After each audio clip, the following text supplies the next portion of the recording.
The aim of education is gaining knowledge, not of facts, but of values. Well said by William S. Bogg. Very good afternoon, gentlemen. My name is Gaurav, and today I'm going to deliver a lecture on the topic of the higher education system in India. Now, before coming on to the topic, first I would like to tell you that the development of any nation is solely depend on the quality of human resources, and this good human resources can be produced through the quality of education. India, even after 72 years of its independence, is far away from achieving the goal of universal literacy. This is because of the fact that human higher education system is churning the millions of graduates who are unemployed. This speaks about the need to improve the education system in India. On a positive note, we know that Indian professionals are considered amongst one of the best in the world and they are in great demand. Indian education system is third largest in terms of student next to China and United States. But we know that despite of having IIT, NITs, and many reputed universities of India, they are failed to get any position, any ranking. They are not in the top 100. Now, where is the problem? Now, gentlemen, as we know that the initial education system in India is obscured by the subsequent invasions by the Europeans in India.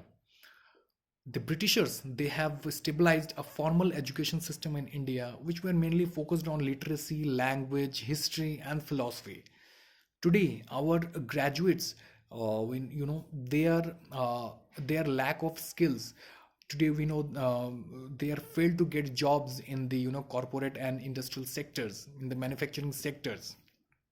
We don't want graduate, we want a skillful person. And today the world of modernization, if we want to get job, if we want to compete, then we need to have some skills apart from our academics.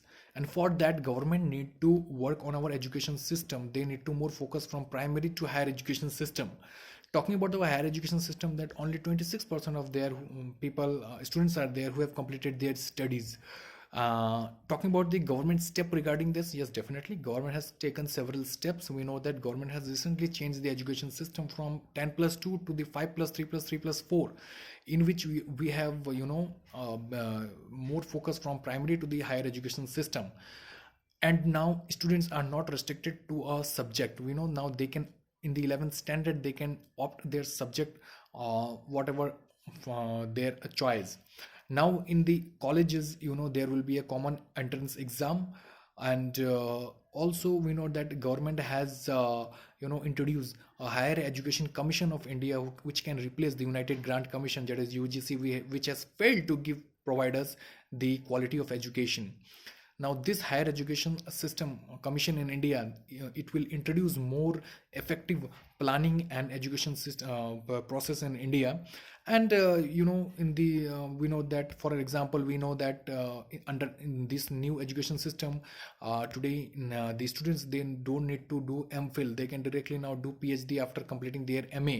So this is an example. And through and we will see that in the future, within 10 to 15 years, we will see the changes.